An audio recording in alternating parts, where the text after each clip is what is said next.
let's move then to, well, fight at the weekend. We spoke very briefly about it. Campbell Garcia.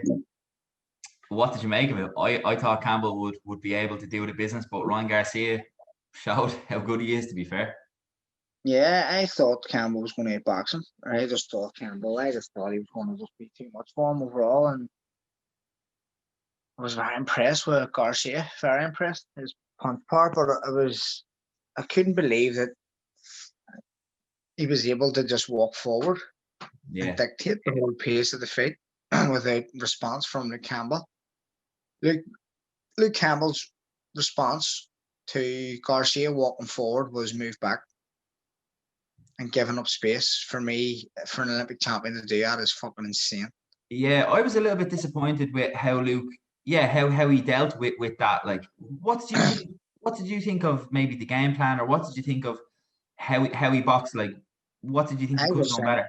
Like, the experience he carries, like, he knows better. Like, he surely has to know better to throw punches from where he is rather than move back to the ropes. Tighten up, take punches, and then try and move off. Why not just throw your punch and move off from where you are in the middle of the ring?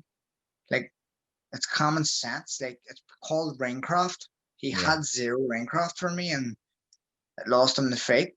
Garcia was able to dictate the fight. He was able to walk forward with zero defense because he knew nothing was coming back until Garcia got him on the ropes, and he was just able to unleash with the 4 punch combinations. And for me, I was like, what is he doing here? Like, he's an Olympic champion, and he's just jabbing his way back, fencing, moving back, getting to the ropes, nowhere to go, taking it up and moving off after a couple of punches had landed. I was like, what the fuck? So there was a lot for me. There was a lot of impressive things Garcia done, like punch selection and stuff, but there's a way that Luke Campbell allowed him to do it that I don't think much of the other top boys would allow him to do it. Do you think he could have punched more with him? Like, stood his ground, tried to stay in the pocket, and maybe slip shots and punch with him at times? Yeah, 100%. Just defend from where you are, middle distance, middle distance, one step, and go around him. You don't have to go back, straight lines, get the ropes, and then have to move because your back's touched the ropes. Just move from the middle of the ring and move around him. I was quite surprised because I really rate Shane McGuigan as a trainer. Like, he seems to have done a lot for a lot of guys. Yeah. All the guys he's worked with, he seemingly has done wonders for now. He's worked with a lot of really, really high level, guys have been super high level already as well. Yeah. But I really do rate him as a trainer, and I thought like the game plan would have been good. But it looked a little bit like when he landed that he kind of faked downstairs with the left hand and pulled it up, didn't he? And caught right on the chin. It was a beautiful punch.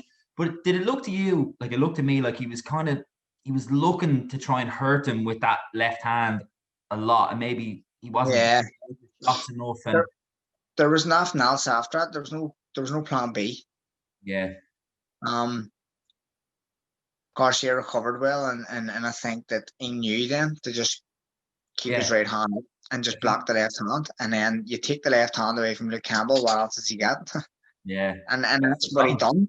And from there, he just walked him down, and he was like, you know what? I've took his best shot. I've got up, and let's have it. And he done it, and I just can't get my head around what Luke Campbell's game plan was after it, because there was none. It looked like you had no other option, like he had ran out of ideas, or like there was no other plan. It looked a little bit like that, didn't it? I was a little bit surprised myself. 100%. No game plan at all. Gone. Yeah, strange. Where do you think Luke Campbell goes from here? Probably retire. Do you think so? Yeah, I would if I was him. Like. Really? Jesus. Yeah, he's 33 years of age. He's Olympic champion. He's failed 3 times for a world title. Yeah. He's lightweight. If you look at the top 5 in the world or at lightweight, top 10 in the world, is he going to beat anyone? Nah. I'm looking at it like, no. Off the back of his last performance, absolutely not. Yeah. He's going to waste more time in camps, more time away from family, more damage on the body, more psychological fucking damage. Yeah. I don't know. I wouldn't do it. Me personally, I just wouldn't do it. Yeah, fair enough. I mean, it's like if he was, I wouldn't necessarily expect him to retire, but there does seem to be quite a few good matchups there for him. Like maybe more towards domestic level, there's still some good like world level fighters there, like the likes of Lee Selby at lightweight. Yeah, just depends what. From we all know what his goals were. To win a world title. That's why he's came 3 times to try and get that. He's Yeah, failed twice at a world title fights, and then the unification for world title he failed on his last outing. So, what is his goals? Does he want to be a domestic champion, or does he want to be? yeah. So, like, if he does, by all means, carry on. But if he doesn't, then like, I Why think, carry on? Yeah. yeah, I think he surpassed that. It's like, Do you think at this stage now he's looking like you kind of alluded to? He's looking at the lightweight division and going, I don't think I can beat these guys. Like if I lose, I've lost to Lomachenko, I've lost to Linares. Obviously, he believes he beat Linares, but lost the fight and lost to Ryan Garcia. You're talking about Lopez, Davis, Haney. Does he believe he can beat those guys now, having lost those other 3 fights? nah, absolutely not. Yeah, it's tough, isn't it? It's and And it's and see now that like them boys up there aren't even thinking about Luke Campbell. no. So it's going to take him another 3, 4, 5 fights before he even gets in around them boys, and he'd have to beat some top lads to get up in there and around there. Yeah, yeah. I think he'd have to rematch someone like Linares and win. And they're all looking at the big money fights.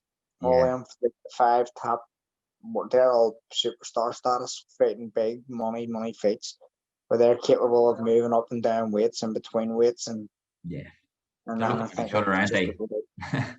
Yeah, They're looking at exactly. each other. I think it's a nice little 4 or 5 there. Like Lomachenko as well, but Lomachenko, I think the 4 Americans at the moment, like Haney, Lopez, Yeah, Tank, and Garcia, like they're all similar in like they're all really young and like they're all American, and you can have like a big, like the old Fab Four, super like you have two. like a new school kind of Fab Four there, and they could all just fight each other over the next few years. It's Yeah, 100%, and make it's serious money. yeah, it's superb. Like, and if they like to go at each other and stuff, don't they? Like, they can build the Yeah, profiles. And they'll be delighted that Ryan Garcia won that as well because he's got a massive following. 100%. Yeah, it's a joke. But I don't know. I mean, what do you? I'll let you go now in a few minutes, Sean. Thanks, appreciate your time, man. Um, is there any fights that you're aiming at in for a 135? Obviously, you're down there now. You're looking at the division. It's the most, in my opinion, the most stacked division in the world. Um, like in terms of the best, in terms of the top echelon of that division is like the best in the world, pound for pound, guys. Is there like a route or a way you see yourself progressing now? Like, say you beat Gavin Gwynn, are you looking at another kind of Gavin Gwynn kind of But level? if I get, I want to progress every fight, push on like massively. If I can get a big jump, I'll take it. So like, I would like to fight Gavin Gwynn. I would like to win the Commonwealth, and I would like to push on maybe towards EBU, the European EBU title.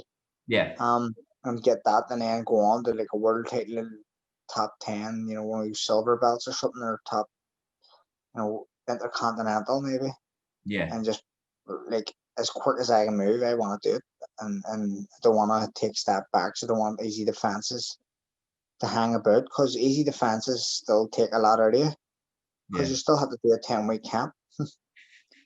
yeah. You know It's, what I it's mean? it's people forget I'd about rather that. do Like, a 10-week camp against someone who I'm going to progress against than do a 10-week camp against someone who I'm just going to defend my belt against. It yeah, means fuck all to me. yeah, 100%. I get you. So, are there any names like the likes of Gamboa seems to be a I, name that's I being would bandied I about would now? love to fight Garcia Yeah, eventually. I'd love to. Ryan Garcia that we saw the weekend. 100%. Yep, 1,000,000%. Yeah. How many No fights? problem. How many fights do you think you need before that fight? Or if Jamie said to I you, would take it now. If someone phoned me in the morning and says, well, I would take it in the morning, I would take it in 2 weeks' time. No problem. Wouldn't like even think twice about it. with And I will 100% be belief? very, very confident. Yeah, Yep, 100%. I know how to beat him. love to hear it. Love to hear it. Let's make it 100%. happen. Fucking right. Get De Good La man. Hoya on the phone. a few more fights, and like we kind of were talking about earlier on, like a few fights, and that you start to build your name, couple of good wins, big name on the British European scene. All of a sudden, you start making a bit of noise, start Yeah, fucking going at them on Twitter a little bit. All of a sudden, that's a fight. Like, you know what I mean? yeah, 100%. It's just the only thing holding me back now is not having a title. I've nothing to call anyone out. I've nothing to offer anyone, so I can't call out the big names. It's going to Yeah. catapult me into the top guys. But when I come off title, I think the EBU title's vacant. Win that, and then The let's have it. European, the European title seems to be the one. Like, if you're from this neck of the woods, if Yeah, you win the legit European title, you're an actual player on the world scene. Then, like, you have legitimacy to actually yeah, call out people. yeah. You And know what I then mean? from there, I'll be calling out everyone anyone wants it because I'm confident I'll do them up. Yeah, 100%. You can see it. Ryan This is it. Garcia, want to watch out. Let's have it.